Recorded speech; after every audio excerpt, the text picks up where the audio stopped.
నమస్కారం. తెలంగాణ ప్రజలకి కాంగ్రెస్ ప్రభుత్వం ప్రవేశపెట్టిన ఉచిత బస్సు ప్రయాణం మహిళలకు ఏదైతే పథకం ఉందో ఆ పథకంపై రాజకీయ విమర్శలు చేయడం కోసం తన యొక్క నైతిక విలువలను కూడా పోగొట్టుకున్న కేటీఆర్ గారు ఈ రాష్ట్ర ఆడపిల్లలపై అనుచిత వ్యాఖ్యలు చేయడం జరిగింది. ఆడపడుచులపై అనుచిత వ్యాఖ్యలు చేయడం జరిగింది. బస్సులో మీరు ప్రయాణించుకోండి, లేకపోతే రికార్డింగ్ డాన్సులు పెట్టుకోండి, లేకపోతే మనిషికో బస్సు పెట్టుకోండి అని చెప్పి వ్యంగ్యంగా మాట్లాడి తనకు 10 సంవత్సరాల అధికారం కట్టబెట్టిన ఈ రాష్ట్ర ఆడపడుచులని అవమానపరిచి అగౌరవపరిచి ఈరోజు ఆయన ఒక పూరితమైన కుసంస్కార బుద్ధిని నిరూపించుకునే ప్రయత్నం చేశారు. కేటీఆర్ గారు ఒక మాట మీరు గమనించుకోండి. అమెరికాలో బాత్రూమ్లు కడిగి బ్రేక్ డాన్స్లు వేసుకునేటోళ్ళని చెప్పి ఈ ఆడపడిచని మిమ్మల్ని విమర్శించారా? ఇదే తెలంగాణ రాష్ట్రంలో బిల్లా రంగాల్లాగా మీరు, మీ బావ అగిపెట్ట హరీశ్రావు గారు, దాంతోపాటు డ్రామారావు గారు మీరు తెలంగాణ ప్రజలను డేవన్ నుంచి వచ్చిస్తున్నారు, డేవన్ నుంచి తెలంగాణ ప్రజలను మీరు ఇబ్బంది పెడుతున్నారని చెప్పి ఏ రోజైనా మిమ్మల్ని వారు వచ్చి విమర్శించారా?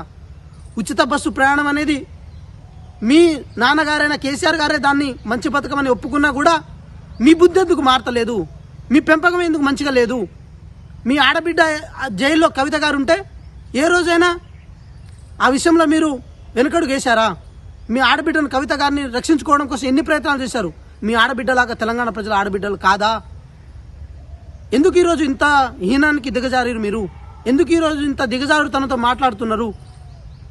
ఉచిత పథకం అనే అంశం మీద కనీసం మీకు అవగాహన కూడా లేకుండా ఎందుకుంటున్నారు? మహిళలకు బస్సు ఉచిత ప్రయాణం అంటే దాని అర్థం మహిళలను ఎంపవర్ చేయడము, వాళ్ళని ఆర్థికంగా స్వావలంబన చేయడము, జీడిపిలో వాళ్ళని ఇన్వాల్వేషన్ చేయడము, వాళ్ళ రాకపోకలు అనేది ఈ సమాజంలో అడ్డంకుగా మారవద్దని చెప్పడం కోసం ఒక మంచి ఉద్దేశంతో కాంగ్రెస్ పార్టీ ప్రభుత్వం ఉచిత బస్సు ప్రయాణాన్ని మొదలుపెట్టింది.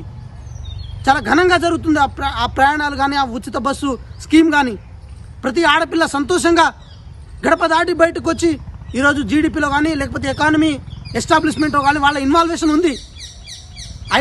మాజీ ఐటీ మినిస్టర్ అని చెప్పుకునే మీరు, మాజీ పరిశ్రమల శాఖ మంత్రి అని చెప్పుకునే మీరు, ఇతర దేశాలు తిరిగే మీరు, పెద్ద పెద్ద మహిళా ఎంటర్ప్రీనర్స్తో సమావేశాలు ఏర్పాటు చేసి, పెద్ద పెద్ద ఎంక్లేవ్లు ఏర్పాటు చేసి మీరు ఇలాంటి విషయాన్ని తెలుసుకోకపోవడం ఏంటి? రాజకీయం కోసం ఎంతకైనా దిగజారుతారా? రాజకీయం కోసం పెంటైనా తినడానికి సిద్ధపడతారా? కేటీఆర్ గారు సిగ్గుశరం ఉందా మీకని అడుగుతున్నాం. మాట్లాడేటప్పుడు ఒళ్ళు దగ్గర పెట్టుకొని మాట్లాడాలి కేటీఆర్ గారు.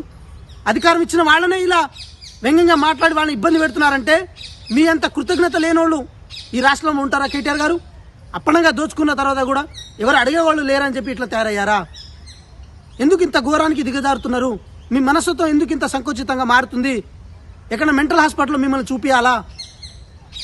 పెద్ద చదువులు చదువుకున్నాను గొప్పగా చెప్పి లాటరీ ఎంట్రీ ఇచ్చి ఏదో మేనేజ్మెంట్ కోటాలో తెలంగాణ ఉద్యమంలో దూరి అధికారం చేపట్టిన నీకు ఏదో నీ గురించి గొప్పగా చెప్పుకోవాల్సిన అవసరం లేదు. కానీ తెలంగాణ ఆడపడుచుల మీద మాట్లాడేటప్పుడు చాలా మర్యాదగా మాట్లాడండి. నాణ్యత లేని బతుకమ్మ చీరలు ఇచ్చినప్పుడే వాళ్ళ పట్ల మీకున్న మర్యాద ఏంటో తెలిసిపోయింది. అయినా సరే మీ బుద్ధి మారలేదు. మీ బుద్ధి మారాలి. ఉచిత బస్సు ప్రయాణం అనేది మహిళలు బ్రేక్ డాన్సులు వేసుకోవడానికి పెట్టలే కాంగ్రెస్ పార్టీ గవర్నమెంట్. వాళ్ళ ఉన్నతి కోసం, వాళ్ళ అభ్యున్నతి కోసం పెట్టాం.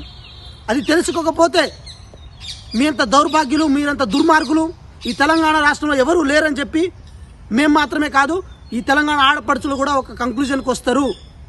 అప్పుడు మీరు మొహాలు కూడా బయటకు చూపారని చెప్పి చెప్తూనే ఆడపడుచుల పట్ల మీరు మీ అనుచిత వ్యాఖ్యలు ఏదైతే ఉందో మీరు తప్పనిసరి పరిస్థితుల్లో వాళ్ళు తప్పనిసరిగా వాళ్ళకు మీరు క్షమాపణ చెప్పాలని చెప్పి డిమాండ్ చేస్తున్నాం.